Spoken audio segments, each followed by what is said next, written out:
Hello and welcome to another Sprues and Brews unboxing. Today we're looking at two more releases for the Gloomspite Gitz Gitmob, the Doom Diver Catapult and the Snarlboss on War-Wheela. So first of all I want to say massive thanks to Gitmob for sending us early review copies to check out on the site. In this video we're going to be having a look at both kits, seeing how they go together, having a look at some of the alternate builds that we've got for these, and then in the second half of the video we'll have these built and painted, and we'll do some size comparisons for the rest of the Gitmob range. Now, a couple of weeks ago we put out the Gitmob army set video, and I loved building and painting those guys. I know a lot of people commented that you didn't get much in the box. I do reckon that the contents of that box individually can be quite pricey, and you know, it was a decent discount in that box just based on the price of some of these, which we'll talk about in a little bit.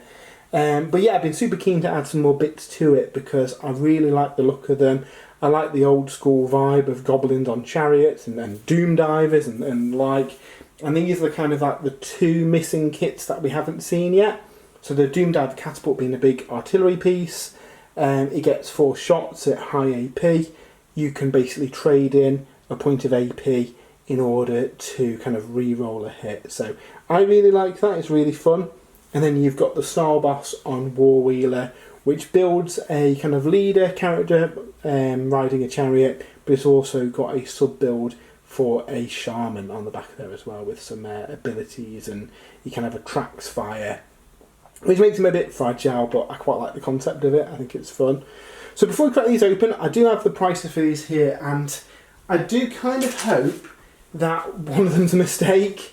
So the Doom Diver Catapult is listed as £65, while the Snarlboss on War-Wheela is listed as £61.50. I'm hoping that's a mistake, because that seems really expensive for a character kind of box. Yes, it's a dual build and it can be put together in 2 different ways. If I do hear anything beforehand, I'll put a little disclaimer on. It could be that when you watch this, it's actually half that price in the store. Hopefully. That's what I'm hoping anyway. But yeah, let's have a look at both of these kits. So we'll start with the Doom Diver, because this is, well, it was an iconic Warhammer fantasy unit, and now we've got an Age of Sigmar version with its own vibe and kind of feel, same as the Gitmob stuff. We've got a couple of sub-assembly, kind of multiple assembly options on here as well. You can have it being launched like on the cover art, but you can also have one kind of ready to be launched as well. So if you do have multiples in your army, you can have them put together in different ways, which is always really nice. So yeah, let's crack this open and see what it looks like. That is a kind of scale picture of it. Like I say, in the second half of the video, we'll have some shots of this next to some of the other models in the Gitmob range, just so we can see what they look like. So yeah, let's have a quick look. So it comes with a big Imperial Knight base, so quite a big unit.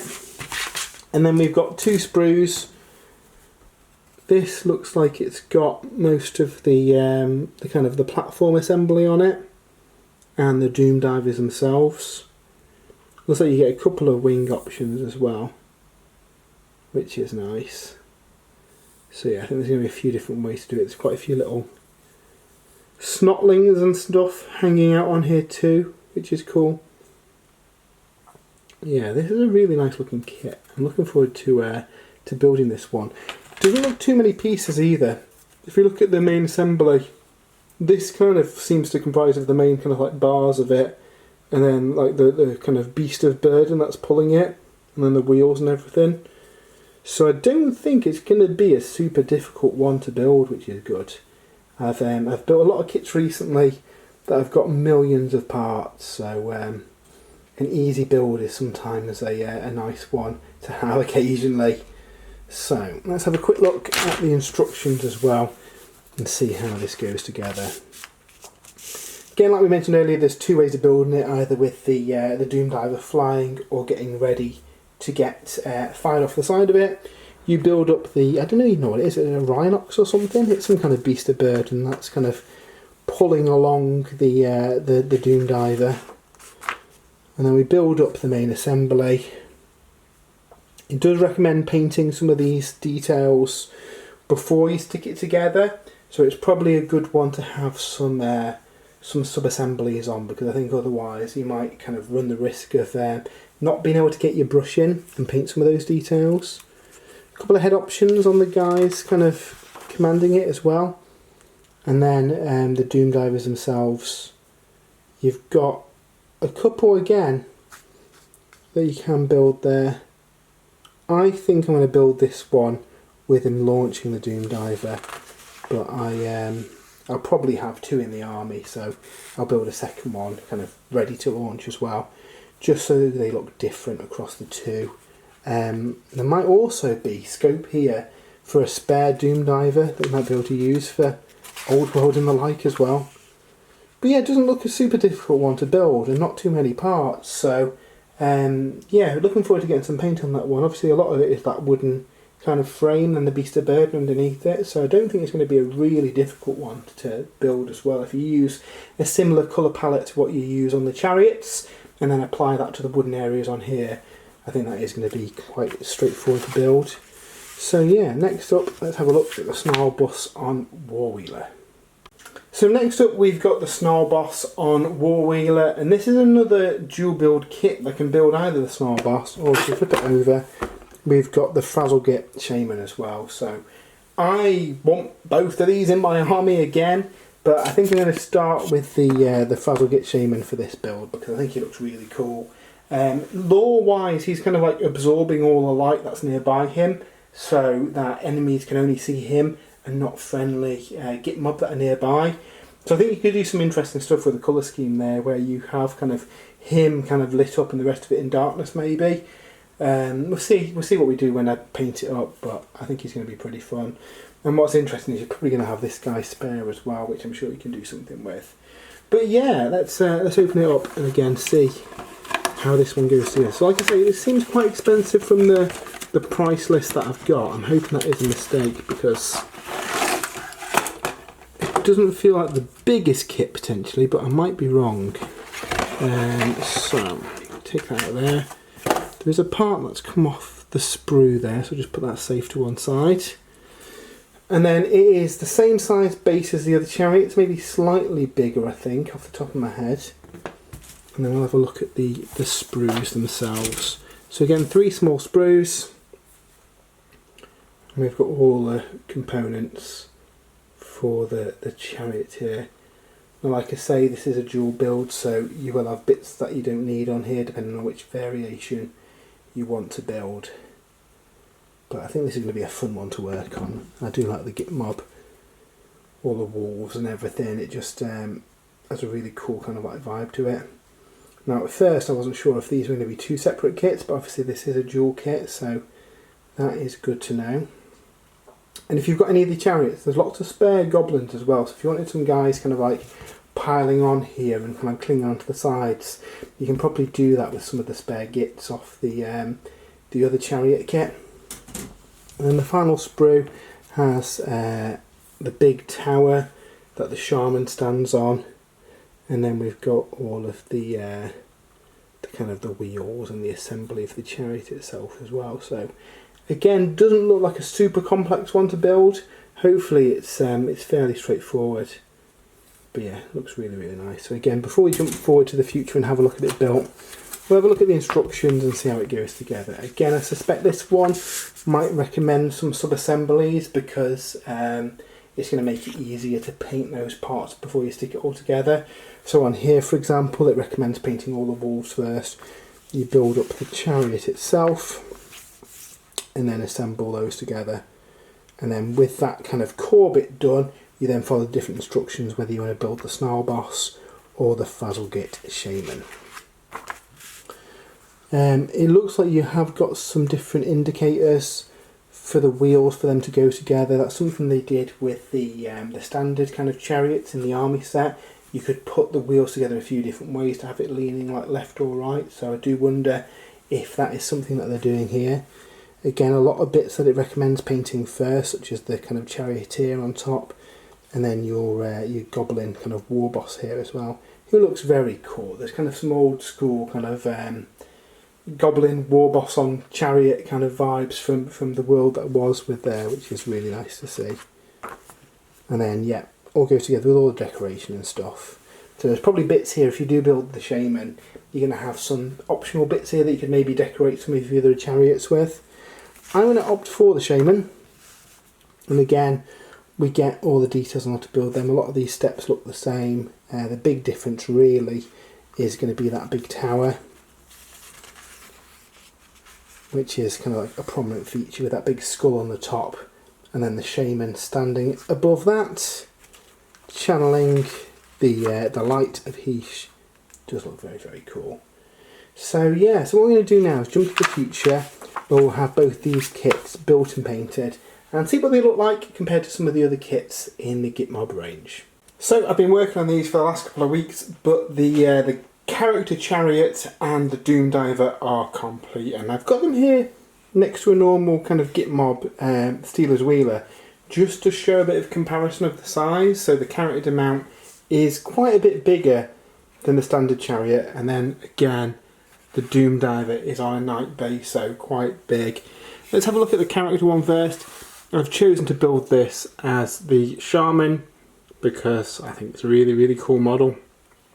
I've used the same scheme that I used on my Gitmob here as well, so quite a quick scheme really. I've really enjoyed painting the Gitmob up because they're just fun, aren't they? Goblins are ace, and then these with the kind of old school Goblin Wolf Rider, Goblin Chariot kind of vibe to them is something that really appeals to me as an old school Warhammer fantasy player, and I'm really glad that we've kind of got that aesthetic in Age of Sigmar now.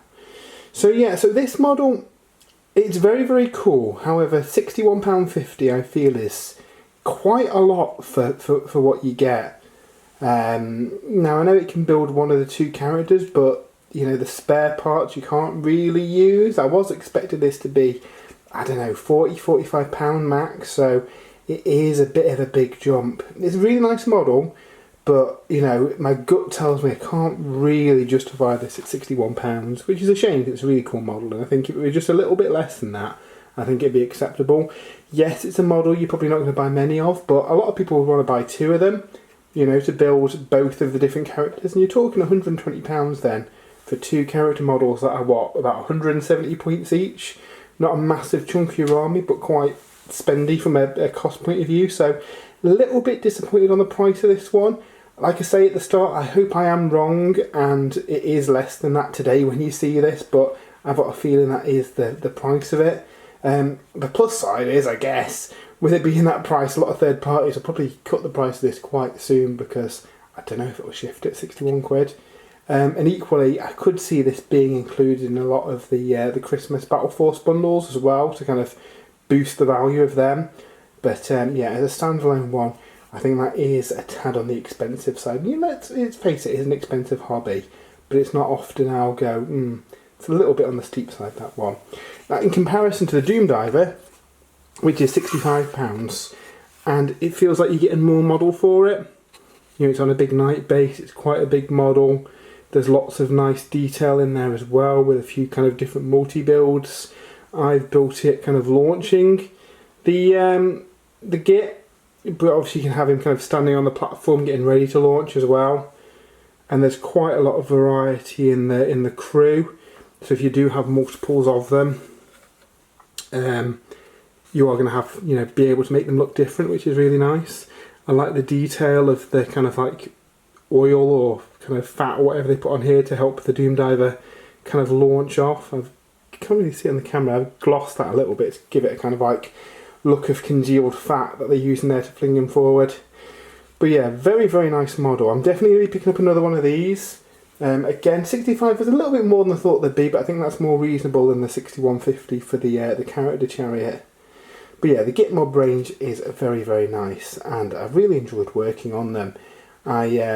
I've got, I think this, that, and the contents of the launch box plus a box of the kind of the smaller cavalry is about 1,000 points. So I'd like to expand the army up to a full 2,000 point Gitmob force, because while they're not the most effective in game, I think they look really cool, and I love the kind of the visual appeal of all these chariots and wolves crashing over the battlefield. So that's probably something I'll be working on. I probably will have to kind of pick up another one of these and get the character too, just because it's a cool kit. Obviously I'm very lucky that we've been sent these for free from Games Workshop.